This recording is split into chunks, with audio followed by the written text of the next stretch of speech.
America is dead. Open now my way. I need dead. That's what's killing us. Oh, good. So when you go home, Okay. I'm going home. Okay. I'm looking for Onunga. I'm looking for little girls where they don't dress up during Christmas time. Put Onunga for their hair. I'm looking for people knocking door to door, trying so that we can give them money. I don't see that. Okay. All I see is Azonto. I see Azonto is what I see. So we have forgotten not only who we are, not only who what our culture is, not only what our future is. We've sold it all for nothing for the white man's education. As for us in Nigeria, there's tribalism as well. So we want to be more like the Yorubas. We want to be more like the Igbo.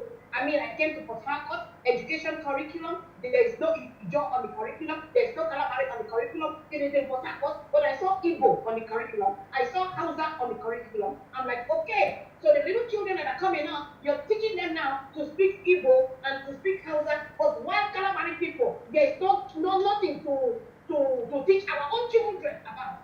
We have totally sold our rights, our life, everything. And it shows up in everything that we do, in religion, in sex, in politics, in every area of our life. It shows. It's not a lie. So you're asking, how can? Let me tell you what we need to do. We need to regroup. The whole of Kalabari, everybody, there's no Kalama, there's no Obama.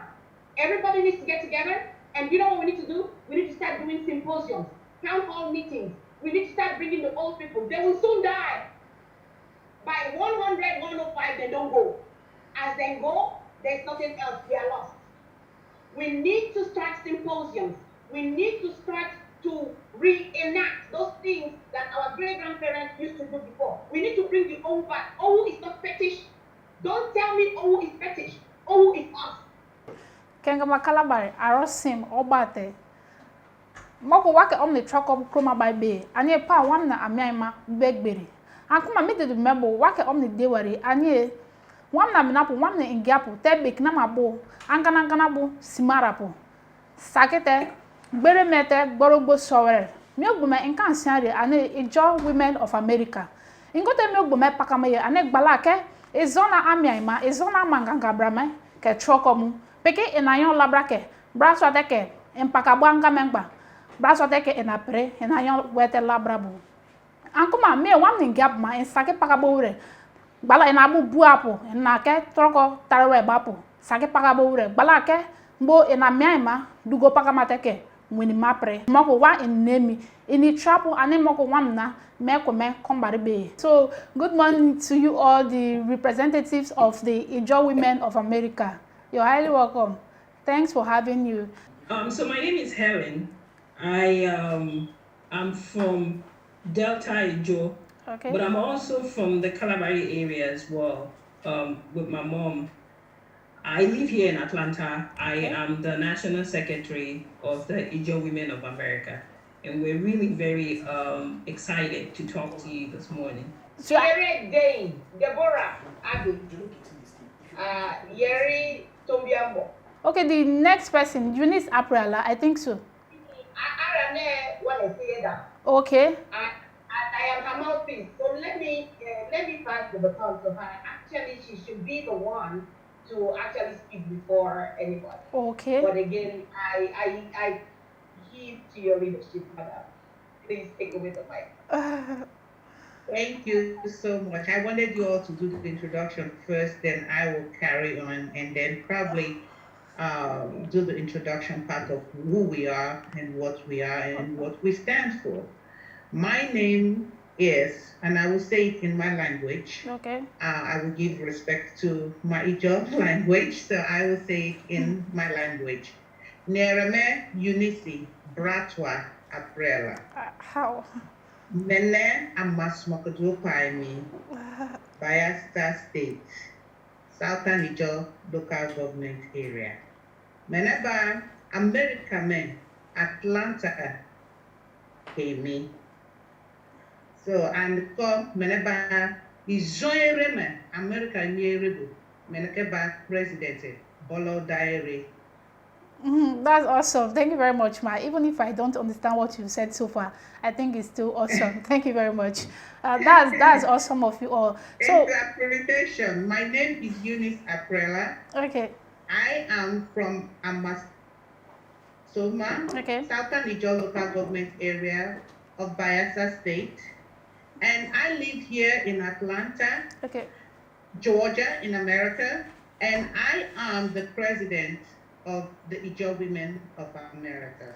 All right. Thank you very much. So, let's move further. Tell us briefly about the association. The association was founded in 2016 Okay. with 5 women who came together to bring unity to Ijaw land. And also when we see the disenfranchised of what is going on in our land, knowing exactly what we give to Nigeria and how divided we are, making us not to have what God has given to us, which is our natural resources, we all know. So we came together and formed this group called Ijaw Women of America. What is our purpose? Our purpose is to unite, edify one another, promote the young child, the young girl, and to provide for our communities back home, and to protect our culture and heritage here in America. Okay. Those are the 5 core reasons why this association was founded. All right, Ma. So, in getting this brilliant idea, putting it into reality, so what has been your strengths and your challenges so far? We'll give that to my PRO to answer that question. Madam PRO, Deborah Abbey, take it over. Okay. Wow, thank you, my president, Imiete. Thank you so much for what you do to promote the Kalabari culture and your TV station. Thank you so much. What has been our challenges was the question, and what has held us together. It is the same unity. Okay. Our diversity is our strength. Okay. We again, we just like my president said, to unite all Ijaws is not easy. Okay. We are from various states that's been divided over time by our various governments in pursuit of whatever they're in pursuit of, thereby breaking us apart. We've moved away from our central zone into different places where we are currently. And every time we turn around, there's a new state created or a new local government area created. But the language is still the same, the people are still the same. And so, because we hail from so many places, we've held on to the one language, Ijaw, saying that with Ijaw, we are one. What has been our challenges? It's girls, where women meet, there could be jealousy, there could be envy, there could be whatever, but because of the word Ijaw, we always find a way to come together Okay. and say, you know what, this particular project is not about me, it's not about my community, it's not about my local government area or my state, it's about me identifying myself as an Ijaw woman, and here, this person is my Ijaw sister. So we constantly put Ijaw or Ijaw in front of everything that we do, and that has been the only way we've been able to keep our unity and to be together. Otherwise, women, we fight, we bicker, we argue, we do all that stuff. But because of the reason, the one reason, Ijaw, uniting all Ijaw people, we always keep our differences away and come back together. Thank you very much, Ma. Okay, over to you. So, what was your interest in being part of this association? I think the goal and the purpose of the organization was what motivated me to join the organization. The goal of this organization is to build, is to unify, is to empower, right? We strive to build up each other, build up Ijaw women or Kalabari women here in America, but also back home. one of the things we do is to go into the creeks, right? All three of us were in Nigeria last year, and we went to Elim Tumbia. We went to Epelama, both communities in River State. We went all the way to Ondo State in Arubo. We've been to other places in Delta and Bayelsa. Our goal is to build. Our goal is to empower. Our goal is to unify.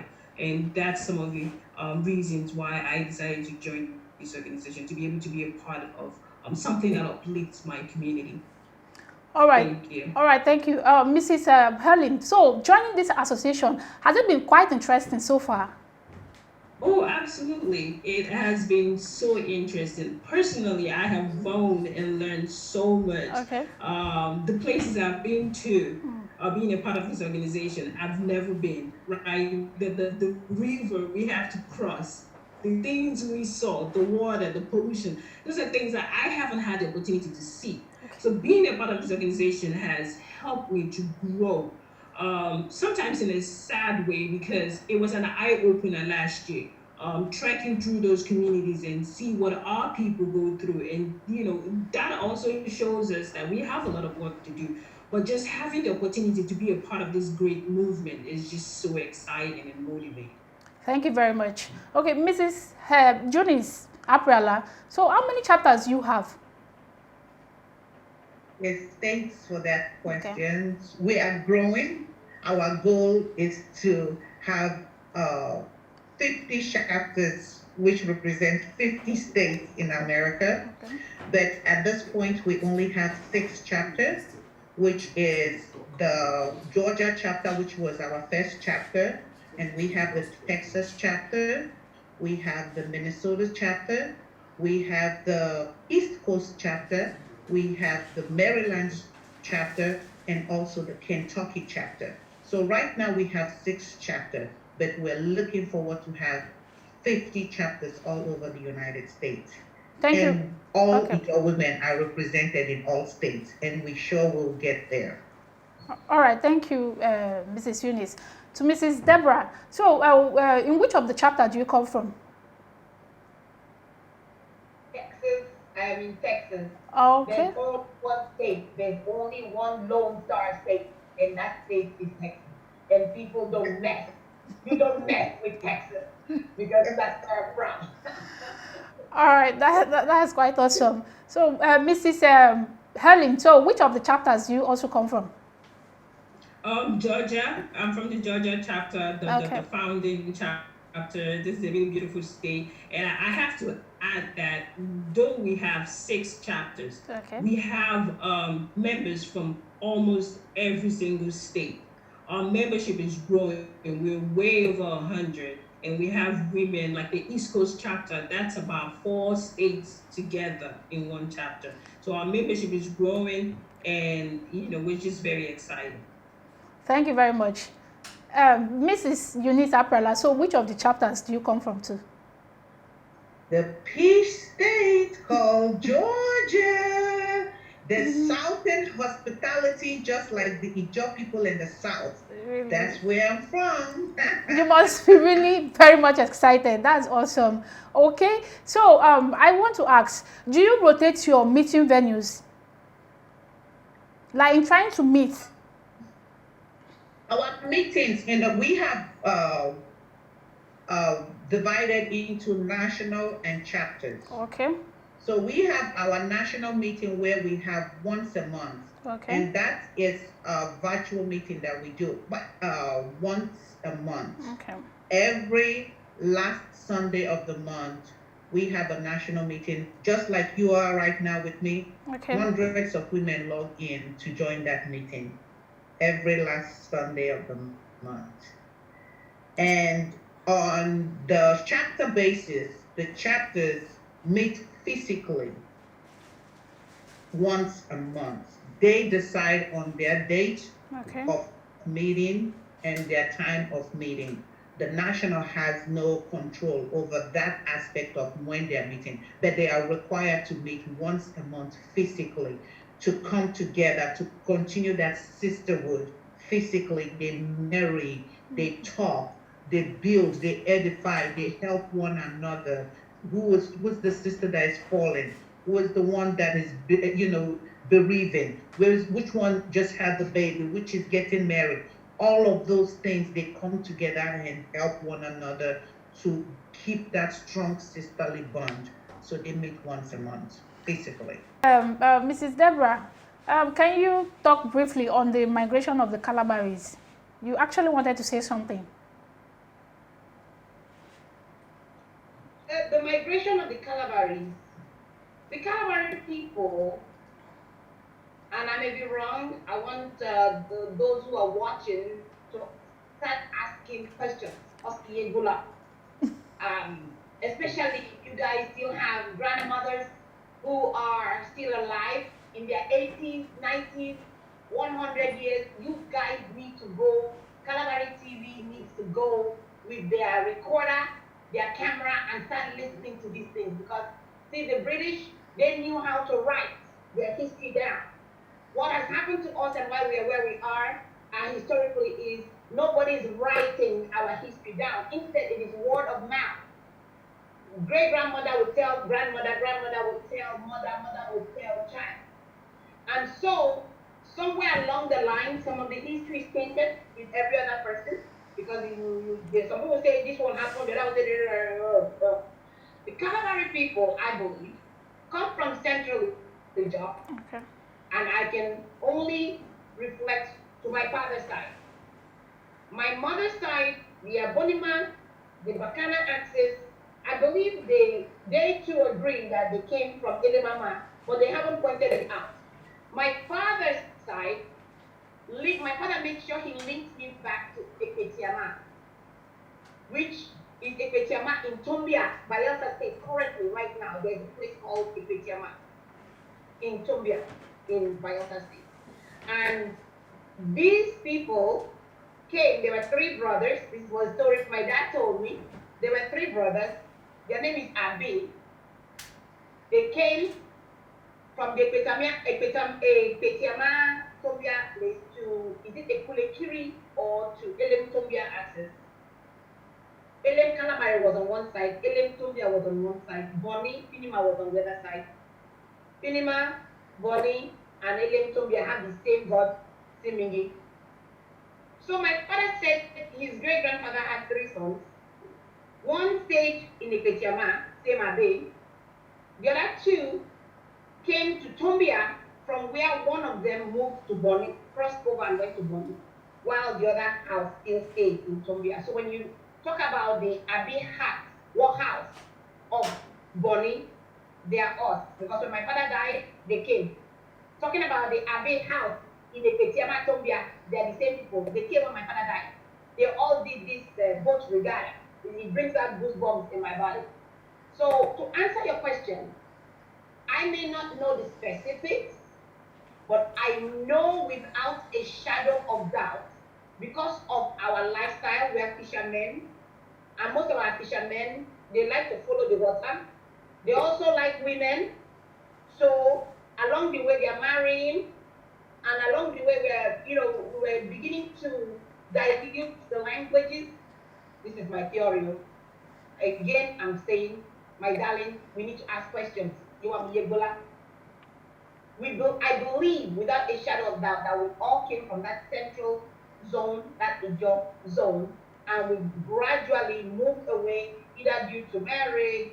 I have so many stories. There's a story about somebody that was exiled. Either they exiled them, either they moved because of economics, which is like the fishing and parks and stuff like that. That's how we moved to where we currently are.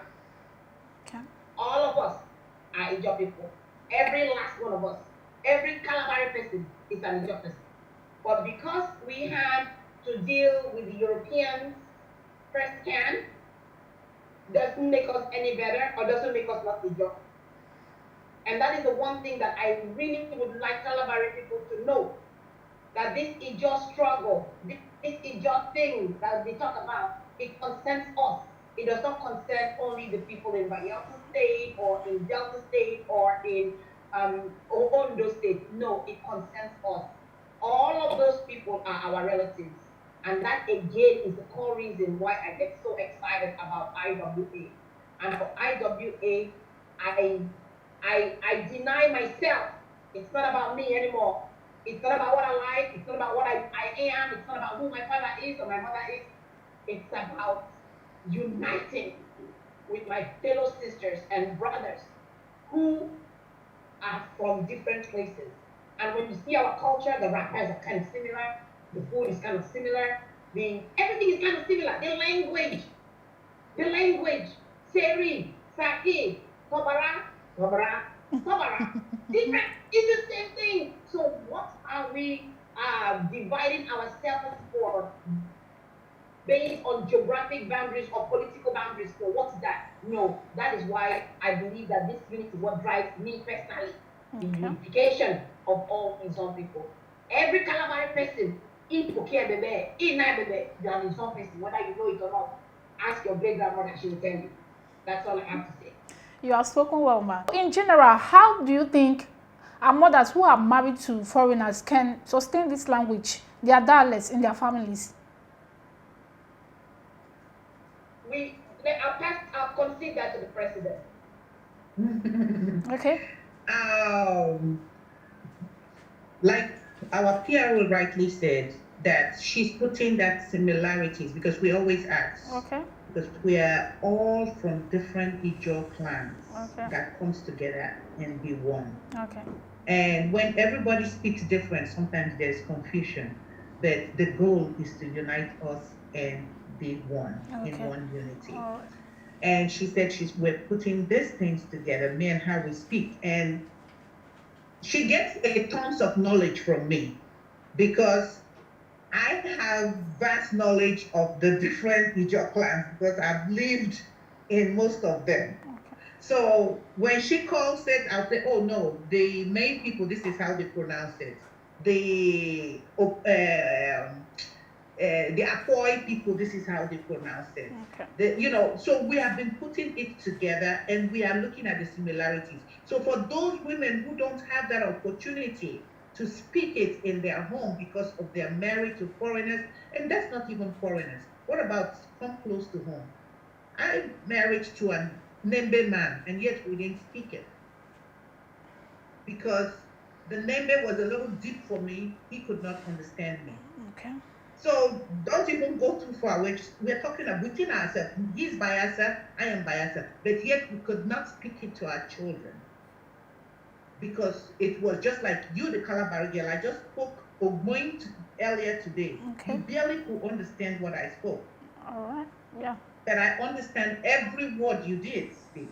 But I could not speak it just exactly the way you said it. But I can interpret exactly everything you spoke during your introduction. So this is what is making us, we cannot speak it to our children. But if there is a book, there is a history, there is something put together, not only just the book itself, but also as a phonetic, where it's spoken and they can hear the sound, then we will achieve this goal that you're talking about. Thank you very much. Meanwhile, I have dictionaries, I have textbooks of Ijaw in Kolokuma. I have all of this in my house, which my children, when they ask me question, Mommy, what is this in Ijaw? I run to go and get the dictionary, and they will look at it and like, oh, okay, and it's all pronounced the way it is. So yes, we are not a lost tribe. We are making sure it just stands in the map, not only in Nigeria as a whole, but all over the world. That's awesome. Thank you very much. So, lastly, I want to ask, how do you think we can, or what kind of advice you think we can give to our youths, so to make them still stay close to our culture, because most of them seems to treat the culture with much of negligence. So, how do you think we can really imbibe them more into the culture, the Ijaw culture? Where is Boma? Where is Auntie Boma? Okay. Let me throw it to you. Yeah. Can you answer that? Mrs. Helen Gold. I get the answer. Yeah. Okay, Mrs. Helen. Okay. She is the youth. You are one of the youths. Okay. Branch. Okay. See, here's what I have to say. First of all, we have to instill it in our children. It has to be something they are proud of growing up, right? We have this colonial mentality, right? If you speak your language, you're not educated enough or you're not ajebota enough, right? And so people are working overtime to ignore their own culture. They don't want to go home anymore. You're still a woman, you're still doing that kind of stuff. And so they ignore that. So the colonial mentality, number one, and we're passing it from generation to generation. If I'm proud of my culture, and if I show it to my children, if I try to instill it, they will continue. They'll be proud of it. So I think that's the first thing youths have to do, right? To acknowledge that culture, first of all, and then be proud of that culture. Once you go home, you go to Aboliba, you go to Buguma, you go to Kola, you ask questions, you find relatives, you ask questions, you go, you spend time with relatives, you dress, you speak it, you eat the food. So you have to be part of the culture, and that's what a lot of us are losing out on. People stay in Port Harcourt 10 years and don't even 30 minutes go home. They don't want to be associated with their people. They don't want to speak the language. You speak the language. I've had people who tell me, how are you still able to speak the language when you've lived abroad for like 20-something years? Why do I have to forget the language? Right? So we have to carry it along. It has to be something we're proud of. The Yorubas are proud of their culture. They'll speak that before they speak Pidgin English. The Igbos are proud of their culture. We have to be able to carry that pride as well as a people, as Kalabari people, as a people, period, as a job people. That's what we have to do. That's my own little answer. All right. So you've spoken well. Mrs. Deborah, so what can you add to this? Mrs. Deborah, what can you add to this? What can you add to what she has said so far? Yeah, she hit the nail on the head now. Okay. Okay. America is there. I need there. That's what killing us. Oh, good. So when you go home, okay, I'm going home. Okay. I'm looking for Onunga. I'm looking for little girls where they don't dress up during Christmas time. Put Onunga on their head. I'm looking for people knocking door to door, trying so that we can give them money. I don't see that. Okay. All I see is Azonto. I see Azonto. Is what I see. So we have forgotten not only who we are, not only who what our culture is, not only what our future is. We've sold it all for nothing for the white man's education. As for us in Nigeria, there's tribalism as well. So we want to be more like the Yorubas. We want to be more like the Igbo. I mean, I came to Port Harcourt, education curriculum. There is no Ijaw on the curriculum. There's no Kalabari on the curriculum. It is in Port Harcourt. But I saw Igbo on the curriculum. I saw Hausa on the curriculum. I'm like, okay. So the little children that are coming up, you're teaching them now to speak Igbo and to speak Hausa. But while Kalabari people, there's nothing to teach our own children about. We have totally sold our rights, our life, everything. And it shows up in everything that we do, in religion, in sex, in politics, in every area of our life. It shows. It's not a lie. So you're asking, how can? Let me tell you what we need to do. We need to regroup. The whole of Kalabari, everybody, there's no Kalama, there's no Obama. Everybody needs to get together. And you know what we need to do? We need to start doing symposiums, town hall meetings. We need to start bringing the old people. They will soon die. By 100, 105, they don't go. As they go, there's nothing else. They are lost. We need to start symposiums. We need to start to reenact those things that our great-grandparents used to do before. We need to bring the old back. Old is not fetish. Don't tell me old is fetish. Old is us. Christianity, a white man brought to us. And we accepted what the white man brought as golden, as final, and we sold everything that we were. We need to bring the Ngula back. We need to bring the Sheki back. We need to bring the Oprema back. We need to bring all this, the area, Remnobo. We need to bring everything back. And we need to start to teach the young. We need to start gathering them. Every chance we get, my grandmother made sure I went home. Every time there was a burial on the weekend, Friday, Saturday, Sunday, we were in the village. We need to start to rebuild. Nobody, Kuku anymore. I used to be in Bacana, and they would be talking with a drum, sending message. Pa, pa, pa, pa, pa. Gang, gang, gang, gang. They'll be doing it, and I'll be asking, what is going on? What are they doing? They're sending messages across. That is how we used to. There was no telephone or telegram back in the day. That was what our great grandparents used to do. So what I think we need to do is not talk about the problem. The problem is already there. We have the problem. Colonial mentality. We want to be. We just want to be white. Fine. No problem. We know the problem. But what we need to do is counter the problem in love. Okay. Counter the problem. Create these symposiums, these forums, these organizational things, and gradually bring back who we really are for the young people to see. That's the only way we can move this forward. Otherwise, we don't lose. That's quite unfortunate. We almost lost it, but by the grace of God, we'll bring it back. Thank you very much. You have all spoken well. Thank you very much. I really do appreciate your efforts, and I pray that the Almighty God will keep strengthening you to get your target goals.